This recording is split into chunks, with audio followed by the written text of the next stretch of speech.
지난주에 말씀을 드리면서 그림을 하나 보여드렸죠. 우리 마음의 중심에, 내 마음의 왕의 자리에 다른 누가 앉아 있는 것이 아니라 나의 주인 되신 예수 그리스도께서 내 마음 중심에 그 왕의 자리에 앉아 계시고, 나는 그 보좌 안에서 종으로 섬기는 섬김의 삶이 된다. 이것이 바로 그리스도인의 모습이다. 이렇게 말씀을 드렸습니다. 그리스도인은 내 안에 예수 그리스도를 모시고 계시기 때문에 내 안에 계신 예수님이 원하시는 대로 하나님의 나라와 하나님의 의를 이루어가는 삶을 사는 사람이 바로 그리스도인입니다. 내 마음대로, 내 인생은 나의 것, 내 마음대로 사는 것이 아니라 내 안에 왕 되신 주님께서 원하시는 그 하나님의 뜻을 이루기 위해서 나아가는 삶이 바로 우리 그리스도인의 삶입니다.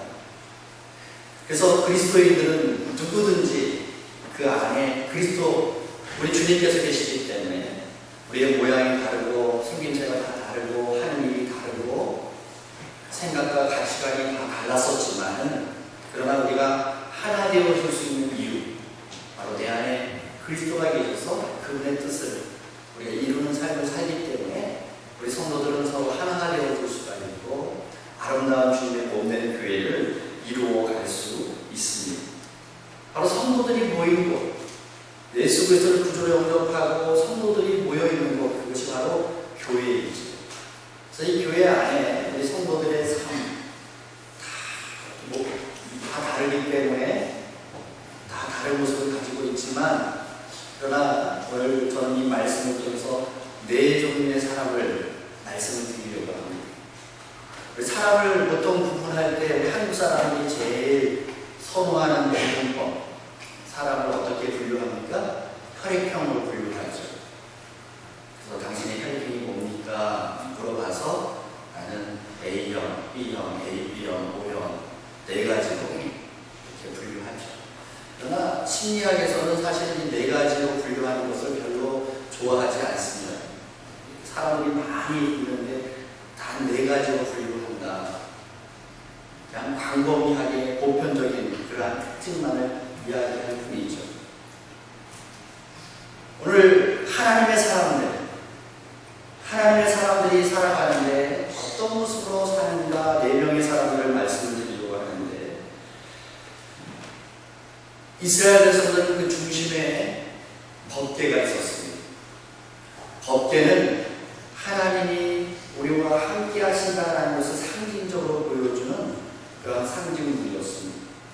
그래서 이스라엘 백성들이 이 법궤를 항상 삶의 중심에 두고 있었는데, 어디를 가든지 그 광야로 출애굽하여 광야로 나와서 이제 법궤를 제작하고, 이 법궤가 항상 전진할 때 제일 앞에 섰습니다. 제사장들이 법궤를 들고 제일 앞장서서 가면 이스라엘 백성들이 그 뒤를 따라서 전진해 갑니다. 그리고 이제 하나님의 불기둥과 구름기둥이 멈추어서 이곳에 머물러라 그러시면 그들이 그곳에서 이제 야영을 하게 되어지는데, 그때로 항상 법궤가 제일 가운데에 위치해 있고 동서남북으로 세 지파씩, 그 지파들이 법궤를 중앙에 놓고 이렇게 위치해 있었습니다. 그래서 그런지 유럽에 이렇게 가보면 마을의 중심에 뭐가 있어요? 마을의 중심에 항상 교회가 있는 것을 볼 수가 있죠. 그래서 이스라엘 사람들은 이 법궤를 항상 중심으로 해서 하나님과 함께하는 삶을 살았습니다. 법궤에는 뭐가 들어있죠? 법궤는 세 가지가 들어있습니다. 이스라엘 그 모세가 시내산에서 하나님으로부터 받았던 계명의 말씀이 쓰여있는 돌위, 그 돌위 두 개가 법궤에 들어있고, 그리고 광야 40년 동안 하나님께서 그들을 먹여주셨던, 그들이 농사 짓지도 않고 아무런 수고도 하지 않았지만 하나님께서 그들에게 일용할 양식들을 허락해 주셨습니다. 아침에 나가 보면 마치 밤새도록 눈이 내렸던 것처럼 온 지면에 만나가 내려서 그 만나를 거두어서 요리해 먹기만 하면 됐습니다. 그래서 이 만나를 담았던 항아리, 그 만나를 담은 것이 바로 법궤 안에 있었고요. 그리고 아론의 싹난 지팡이가 그 법궤 안에 있었습니다. 이 법궤는 하나님이 우리와 함께 하시고 하나님이 우리를 인도하시고 하나님이 우리를 도우신다라는 것을 이 법궤를 볼 때마다 그들은 생각하고 우리는 하나님의 백성이다. 나는 하나님의 백성이다 하는 그 선민 사상을 그들이 갖게 되어집니다. 하나님이 우리와 함께 하신다 그 사실을 알고 있는 사람들, 그것을 느끼고 있는 사람들의 예배의 모습이 어떨까요? 다르죠. 오늘 이 자리에 우리 하나님께서 임재해 계시는데 하나님이 여기 계십니다. 하나님이 지금 내 예배를 받으십니다. 그건 우리의 예배의 모습이 어떨까요? 달라지죠. 정말 하나님 앞에서 내 온 정성을 다하여서 내가 하나님 앞에 예배를 드릴 것입니다. 그러나 이곳에 하나님이 계시다라는 것을 전혀 느끼지 못한다면 어떨까요? 예배 드리는 모습이 지루한 모습, 아무런 느낌도 없는 그러한 모습. 하나님이 지금 내 찬양을 받고 계신다, 그것을 느끼고 찬양 부르는 사람의 찬양은 정말 감격에 배운 그런 찬양이 되어줄 수 있죠. 하나님이 나와 함께 하십니다. 이스라엘 백성들은 이 하나님과 늘 함께하는 것을 법궤가 그들과 함께함으로 말미암아 우리는 하나님과 함께합니다라는 것을 그들이 고백합니다. 그런데 약속의 땅 가나안 땅에 들어가서 그 땅을 이제 각 지파별로 분배하였습니다. 그리고 그들이 그곳에서 생활할 때에 하나님에 대한 생각이 점점 사라져갔습니다. 그 가나안 문화에 젖어서, 이방 문화에 젖어서 하나님을 잊어가고 있었습니다. 그렇게 되어질 때 그 이스라엘 백성들의 특징, 그들의 삶의 특징은 자기 소견에 오른 대로 살았다 사사기에 표현되어져 있는 것처럼 이제는 하나님이 원하시는 것이 무엇인가, 하나님이 우리를 어디로 인도하시는가에는 관심이 없고 내 생각에는 이게 옳다, 내 생각에는 이게 좋다, 자기가 원하는 대로 자기가 좋아하는 대로 살아가는 그런 백성이었습니다. 내가 원하는 대로 사니까 이것은 하나님의 뜻과는 상관없어요. 내가 좋아하는 걸 하다 보니까 이것은 하나님 앞에 범죄하는 일들도 그들은 자행했습니다. 그래서 이방 여인들과 결혼하고 이방 여인으로 인해서 우상을 숭배하는 그런 죄를 범합니다. 하나님께서는 이 하나님의 백성인 이스라엘 백성들을 그냥 둘 수가 없죠. 우상 앞에 절하고 있는 이 이스라엘 백성들을 그냥 둘 수가 없습니다. 하나님께서는 그들을 여전히 사랑하셨기 때문에 다시금 돌아와라 그 시도로 주변에 있는 이방 민족을 강하게 하여서 그들로 하여금 이스라엘을 공격하게 하고 이스라엘이 회개하고 돌아올 수 있도록 계속해서 이스라엘에게 사랑의 메시지를 보내시는 하나님을 우리는 발견합니다. 이스라엘이 블레셋과 전쟁이 벌어졌습니다. 엘비 제사장, 그의 두 아들 홈니와 비느하스가 이제 블레셋과 전쟁을 치르게 되어지는데 그 전쟁에서 패합니다. 이길 수가 없습니다. 그래서 홈니와 비느하스가 생각해낸 것이 하나님의 법궤를 이 전쟁터로 가지고 오자, 법궤를 이곳으로 옮겨오자, 그러면 우리가 승리할 거다. 그래서 그 법궤를 전쟁터로 옮겨왔습니다. 이 법궤가 전쟁터로 올 때에 이스라엘 백성들의 사기가 하늘을 찌를 듯 아주 우렁찬 소리가 울려 퍼져서 적들이 깜짝 놀랍니다.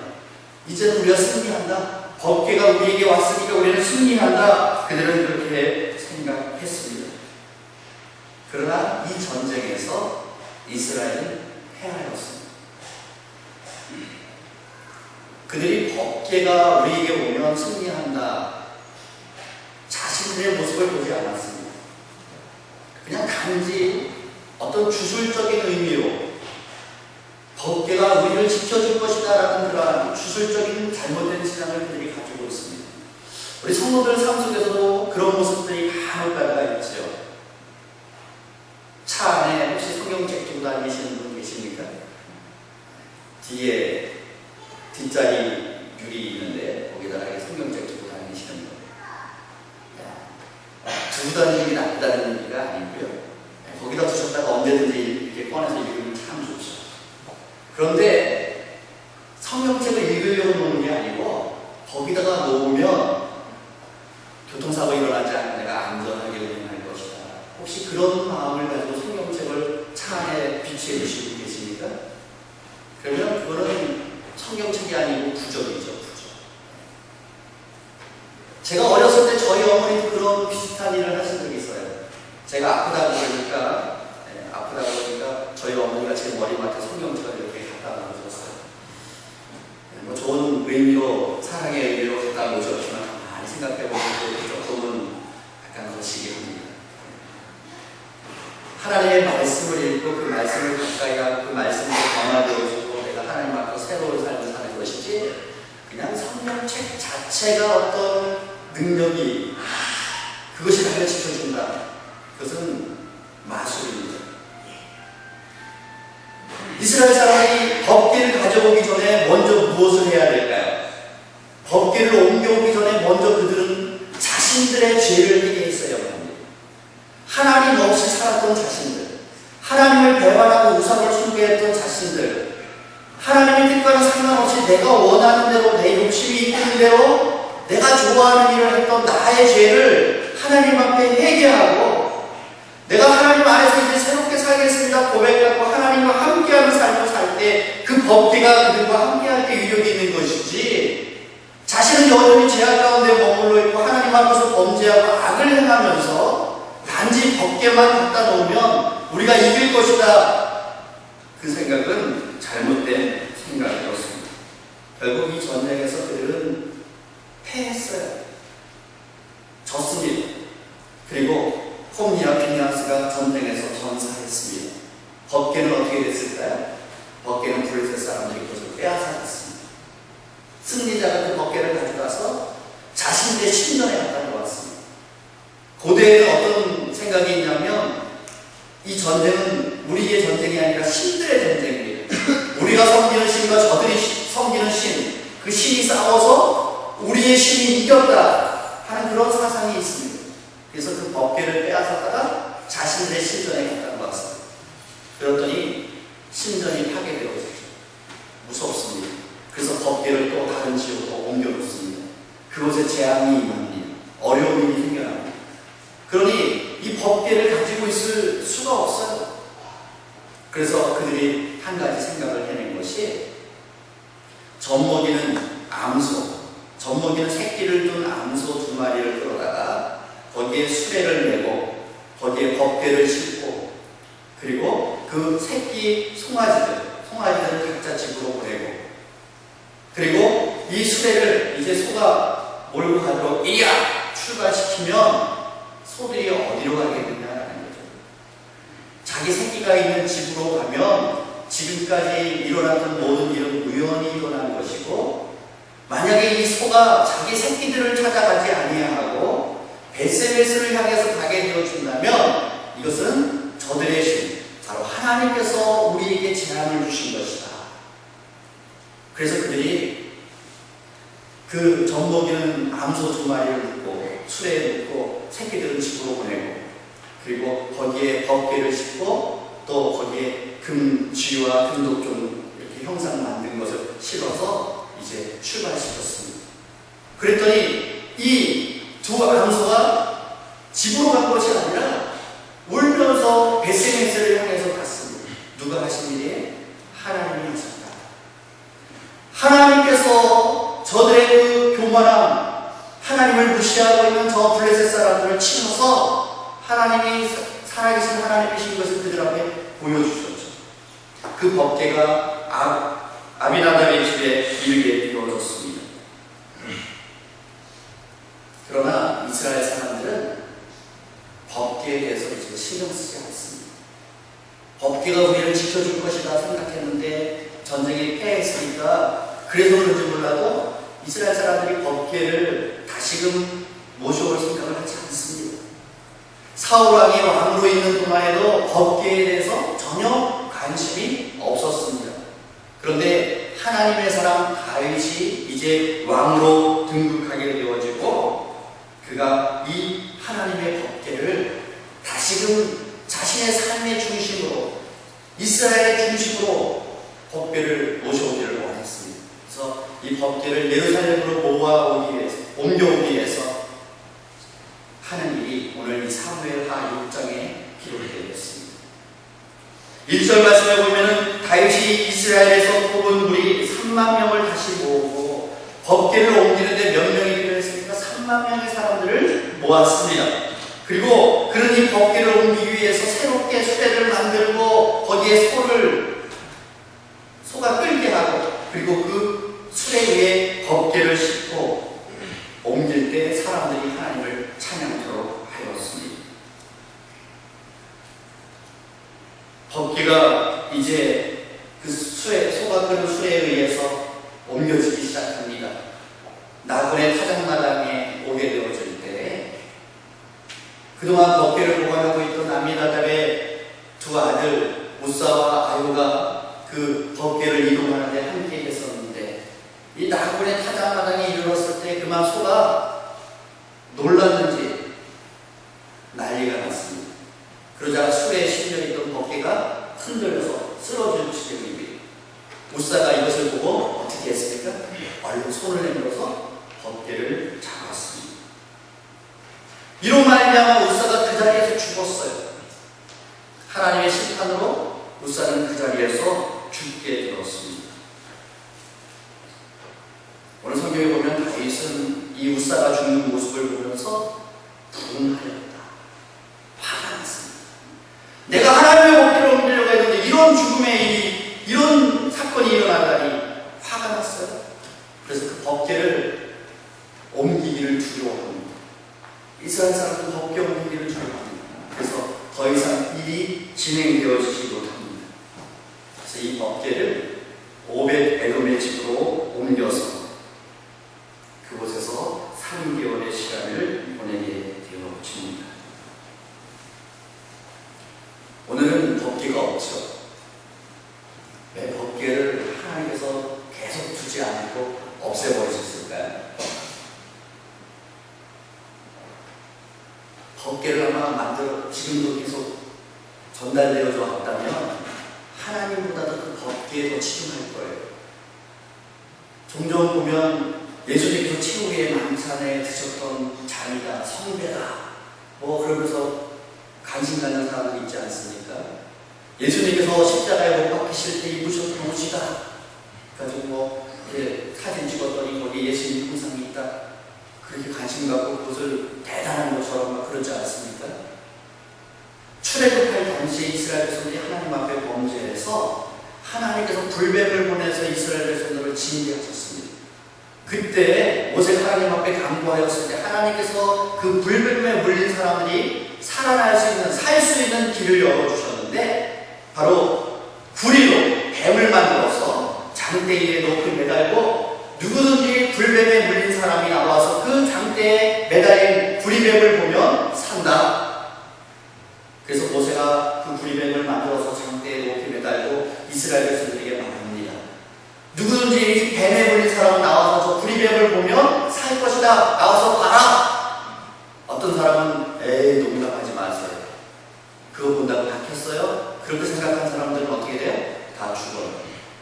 그러나 모세의 말을 듣고 나와서 본 사람들은 어떻게 됩니까? 그 순간 치유되어서 살아났습니다. 예수 믿으면 산다. 예수 믿으면 구원받는다. 에이 농담하지 마세요. 그 사람들은 다 어떻게 돼요? 죽어요. 그러나 십자가에 달리신 그 예수를 바라볼 때 살아나죠. 그런데 이 노뱀을 구리로 만든 뱀이 계속해서 이스라엘 역사 속에서 전달되어집니다. 언제까지? 히스기야 왕 때까지. 히스기야가 왕위에 있을 때 열왕기하 18장에 보면은 그때까지도 사람들이 그 노뱀을 하나님처럼 섬기고 있는 거예요. 그래서 히스기야가 그 노뱀을 그냥 산산조각을 해서 깨버렸어요. 그대로 내버려 두었더니 그게 우상이 되죠. 지금은 법궤가 필요 없습니다. 하나님이 우리와 함께 하신다는 것을 상징적으로 보여줄 그런 법궤가 우리에게 필요 없어요. 왜요? 이제는 상징이 필요한 게 아니라 우리에게 실체가 나타나셨기 때문이에요. 누구죠? 예수 그리스도께서 우리에게 오셨습니다. 예수님의 이름이 무엇입니까? 임마누엘. 임마누엘의 뜻이 무엇입니까? 하나님이 우리와 함께 하신다. 하나님이 우리와 함께 하신다. 예수 그리스도께서 우리에게 오셨기 때문에 더 이상 법궤 상징물 그것은 필요가 없는 것이죠. 그래서 이제는 예수 그리스도를 통해서 우리가 하나님과 함께하는 사람, 성령이 우리 안에 거하심으로 말미암아 세상 끝날까지 내가 너희와 항상 함께 하시겠다. 우리는 하나님과 함께하는 하나님의 사람들이고 주님의 몸된 교회에 붙어있는 지체들이죠. 우사가 왜 덮개를 잡았는데 죽었을까요? 저는 어렸을 때 주일학교에서 이 말씀을 들으면 이해가 안 됐어요. 그러면 덮개가 넘어지도록 그냥 애비로 주는 게 잘하는 걸까? 그냥 덮개를 탁 잡아가지고 보호해 무사가 왜 죽었을까? 여러분 왜 죽었어요? 하나님의 말씀에 의하면 하나님께서 이 덮개를 모세에게 만들게 하시고 이 덮개를 어떻게 관리해야 되는지를 말씀하셨는데 이 덮개는 아무나 만질 수 있는 것이 아니에요. 덮개를 만지면 안 돼요. 그런데 우사는 하나님의 말씀과는 상관없이 내 의지로, 내 마음으로 내가 급하니까 내가 뭘 좀 해보겠다고 그 덮개를 잡았습니다. 하나님이 능력이 없기 때문에 덮개를 쓰러지게 하시는 것이 아니죠. 그런데 내가 해보겠다고 잡았습니다. 교회 안에도 이런 문화들이 있어요. 내가 한번 해보겠다. 내가 좀 뭘 바꿔보겠다. 하나님의 뜻대로, 하나님의 방법대로, 하나님이 원하시는 대로 우리가 그 일들을 해야 되는데 그렇지 않고 내가 좀 해보겠다. 달려듭니다. 그러나 그것이 하나님이 원하시는 방법이 아니고 하나님이 말씀하시는 방법이 아니면 무사와 같이 문제가 일어난다는 사실을 우리는 기억해야 합니다. 다윗은 정말 열심히 있는 사람이었어요. 그렇죠? 그가 왕이 되어서 하나님의 법궤를 내가 예루살렘 다윗성으로 옮겨오겠다. 참 그 마음이 얼마나 아름답습니까? 정말 열심히 있는 사람이었습니다. 그러나 이 열심도 하나님과는 상관없는 열심이 되고 말았습니다. 하나님께서 모세가 법궤를 만들 때 그 법궤를 옮기는 방법에 대해서 말씀하셨습니다. 법궤를 옮길 때에는 반드시 레위 사람들이 이 법궤를 어깨에 매라. 법궤가 어떻게 생겼습니까? 마치 우리 그 사극에 나오는 가마처럼 네 사람이 들 수 있도록 이렇게 손잡이가 있죠. 그래서 그것을 이렇게 어깨에 매게 되어져 있어요. 그래서 법궤를 옮길 때는 항상 레위 사람들이 그 법궤를 어깨에 메고 옮겨야만 됩니다. 그것이 하나님이 가르쳐 주신 방법이에요.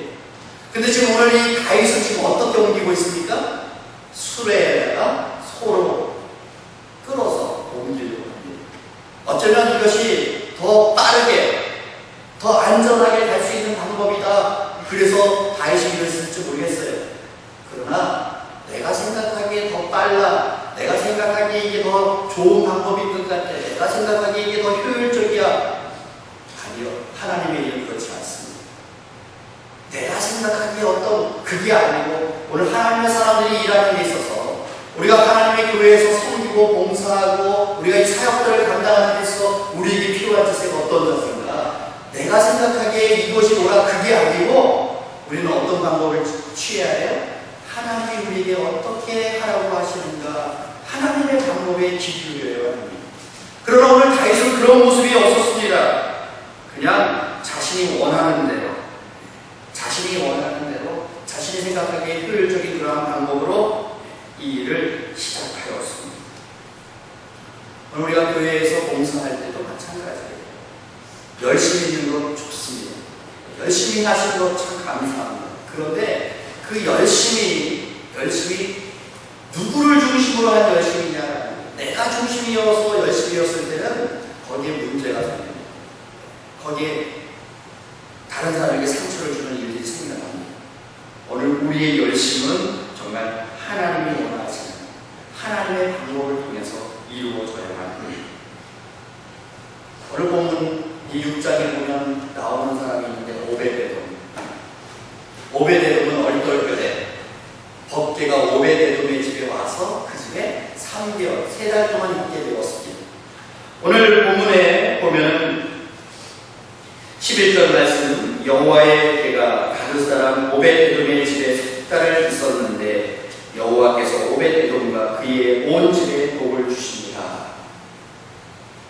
우사는 하나님의 법궤를 한번 붙잡아서 내가 지켜보겠다고 잡았다가 저주를 받아서 죽었어요. 그런데 오늘 오벳에돔은 어떻습니까?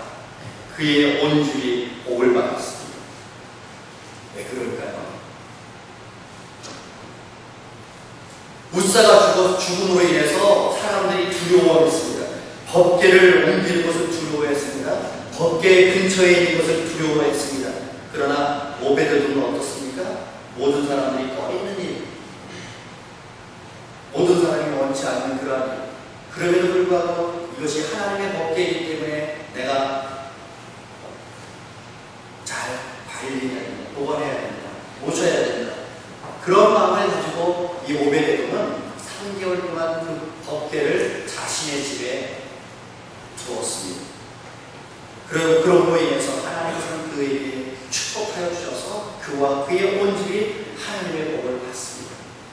오늘 우리가 하나님 앞에서 우리가 충성할 때 하나님 안에서 다른 사람이 좋아하는 일, 다른 사람이 칭찬하는 일, 그것이 아니라 우리가 은밀한 가운데 봉사하고 다른 사람들이 꺼내는 일을 봉사하고 원치 않는 것, 사람들이 하기 싫어하는 것, 그런 부분에서 헌신하는 그러한 헌신이 하나님 앞에서는 아름다운 헌신으로 우리 하나님께서 인정하시고 그를 축복해 주시는, 복을 주시는 그러한 은혜를 베풀어 주셨습니다. 이 6장을 보면서 다윗에게 있어서 큰 문제가 두 가지가 있는데요. 앞서서 보았던 5장과 6장에서 5장에는 나오는 말이 6장에 안 나오는 말이 있어요. 5장에서는 다윗이 어떤 일을 만나든지 전쟁을 치르게 될 때 그가 먼저 뭐 했습니까? 여호와께 여쭈어 하나님께 물어보았다. 다른 말로 하면 하나님께 기도했다. 무슨 일을 하는지 처음 그 일을 시작할 때는 반드시 하나님께 물어보았습니다. 하나님, 내가 저 전쟁에 나아갈까요? 나아가라. 그러면 나갔고, 나가지 말라. 안 나갔어요. 근데 이 법궤를 옮길 때 오늘 다윗이 하나님께 여쭈어 보았다 하는 말이 없습니다. 다윗의 두 번째 잘못은 무엇인가요? 그는 말씀을 몰랐다는 것입니다. 말씀을 몰랐습니다. 그래서 법궤에 옮기는 방법을 몰랐어요. 그래서 자기 원하는 대로 옮겼던 거예요. 그러나 이 법궤가 오벳에돔의 집에 3개월 동안 있을 때 다윗은 왜 그랬을까? 왜 이런 어려운 일이 만났을까? 굉장히 생각을 많이 했던 것 같아요. 그래서 역대상 13장에서 15장에 보면 이때의 일들이 기록되어져 있습니다. 다윗이 그때 깨달은 것이 있는데 역대상 15장 이전에 다윗이 이를 때 레위 사람 외에는 하나님의 궤를 맬 수 없나니 그때야 깨달았어요. 아, 내가 뭘 잘못했는가? 하나님의 궤는 수레에 옮기는 것이 아니라 레위 사람들이 어깨에 메고 옮기는 거구나. 그때 알았습니다. 내가 봉사할 때, 교회에서 봉사하고 섬기는 그러한 사역을 감당할 때 그냥 열심만 있어가지고는 안 돼요. 열심만 있으면 문제를 일으킬 수 있는 위험성이 다분히 많이 있습니다. 오늘 우리가 이러한 문제를 일으키지 않기 위해서 해야 될 것이 무엇인가? 먼저 하나님 앞에 기도하는 거예요. 하나님, 이거 내 마음대로 하지 않게 하여 주십시오. 내가 원하는 대로 하지 않게 해주십시오. 정말 이것이 하나님이 원하시는 대로 하나님의 뜻을 이루고 이것이 합력해서 선을 이루고 다른 많은 사람들에게 유익을 줄 수 있는 그러한 일이 되게 해주십시오. 또한 하나님께서 나를 인도하여 주십시오. 어떤 일을 하기 전에 먼저 하나님의 사람은 기도하는 사람이어야 됩니다. 기도하면서 봉사해야 됩니다. 또한 나는 기도하니까, 나는 봉사하니까 말씀 몰라도 돼. 아니요. 말씀 알아야만 합니다. 앞에서 일하는 사람은 말씀을 알아야 돼요. 말씀을 알아야 내 생각대로 내 마음대로 안 하고 하나님 말씀대로 해요. 말씀을 모르면 그냥 자기 기분대로 자기 자존심 상하면 언제든지 팽개쳐 버릴 수 있는 그런 위험이 있지 않습니까? 그러나 오늘 하나님의 사람들은 말씀을 알아야 합니다. 그래서 다시금 다윗이 재정비합니다. 법계 옮긴 걸 중간에 두고서 다시 시작합니다. 그래서 이번에는 제대로 하나님이 원하시는 방법대로 법계를 옮깁니다.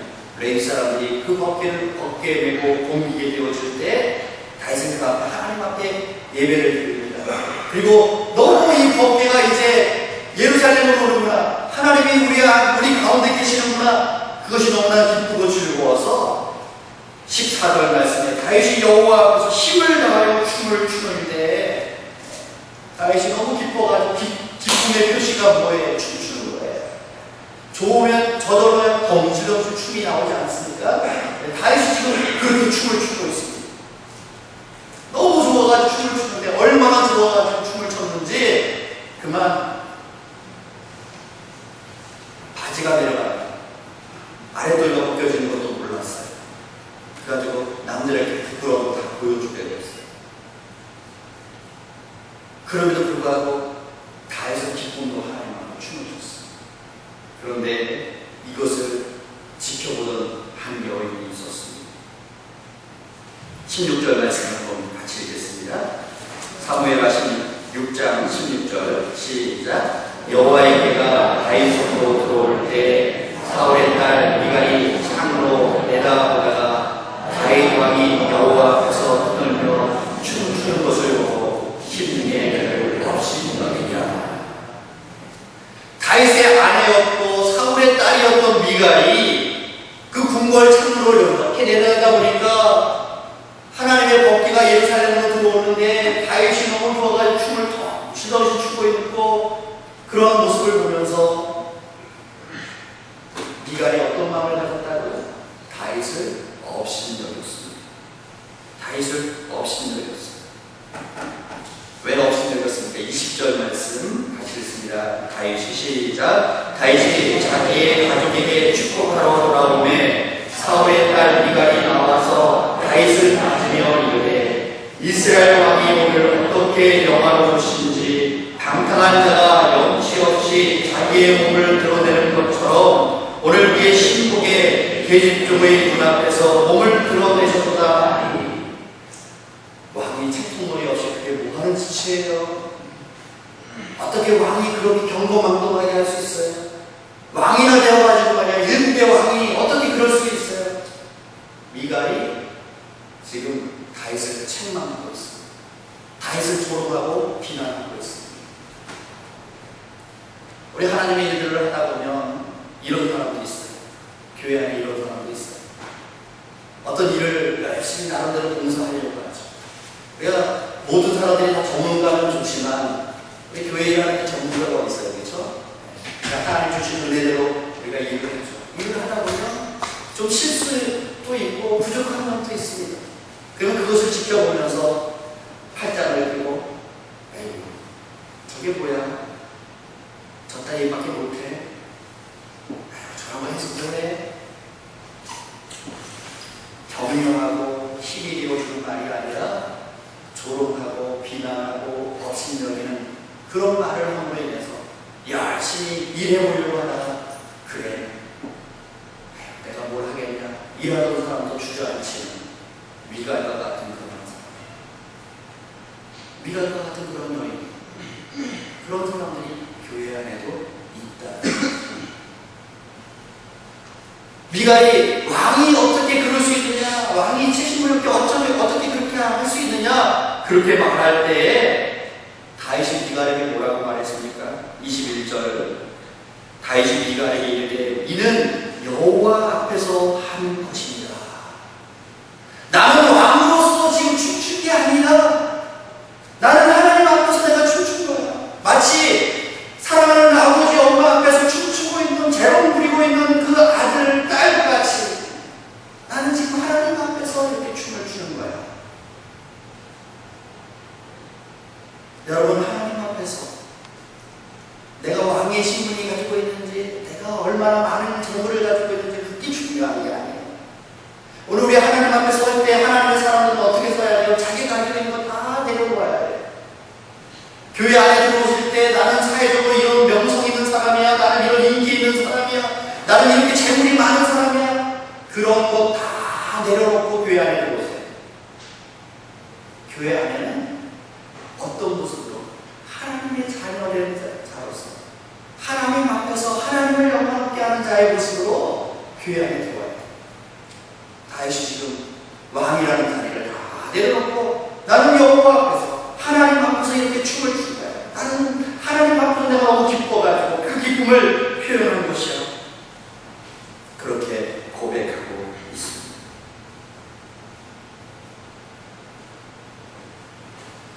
우리가 하나님의 일들을 감당해 가면서 여러분은 어떤 사람입니까?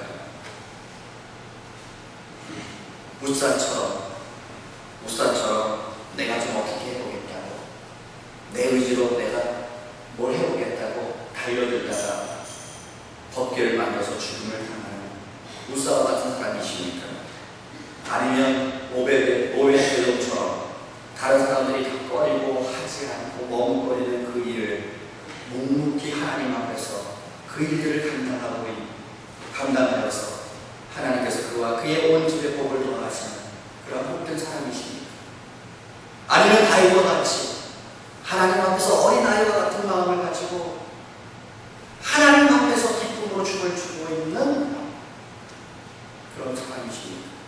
아니면 미갈과 같이 다른 사람들이 하는 일을 보면서 못마땅하게 여기고 비난하고 조롱하고 그들로 하여금 그 일을 하지 못하도록 주저앉히는 그러한 미갈과 같은 사람이십니다. 오늘 우리 교회 안에 우리 성도들 한 사람 한 사람 우리가 이 네 가지 사람으로 분류할 수 있는데 지금 현재 나의 모습이 어떤 위치에 있는가, 우리 이 말씀을 다시 한번 생각해 보면서 내 모습을 돌아보고, 만약 내가 무사와 같은 사람이라면 이 시간 다시금 내 자신을 하나님 앞에 내려놓고 하나님 앞에 기도하면서 하나님 앞에 말씀을 우리가 묵상하면서 이제는 내 의지로 내 능력으로 뭘 해보겠다고 나서는 자가 아니라 하나님이 주시는 그 힘을 가지고 하나님의 뜻대로 살아가는 그런 성도들이 되기를 바랍니다. 미갈과 같이 조롱하는 자가 있었다면, 미갈과 같이 다른 사람을 비난하는 그러한 사람이 있었다면 이제는 그 미갈과 같은 자가 아니라 다윗과 같이 기쁨으로 하나님 앞에 춤추는, 하나님 앞에서 자신의 모든 것을 온전히 드리고 하나님을 자기 삶의 중심으로 모시는 그러한 우리 성도들이 되기를 바랍니다. 그래서 이제는 교회가 여러분들의 성김과 봉사와 수고를 통해서 더욱더 건강한 교회, 더욱더 아름다운 교회, 정말 어느 교회, 저 강변교회는 하나님이 그 중심에 계시는구나, 오늘 우리가 드려지는 예배의 그 중심에 하나님이 계시는구나, 우리가 드리는 찬양의 중심에 하나님이 계시는구나, 우리가 섬기고 봉사하는 그 중심에 하나님이 계시는구나 하는 것을 우리 자신도 고백하고 우리를 지켜보고 있는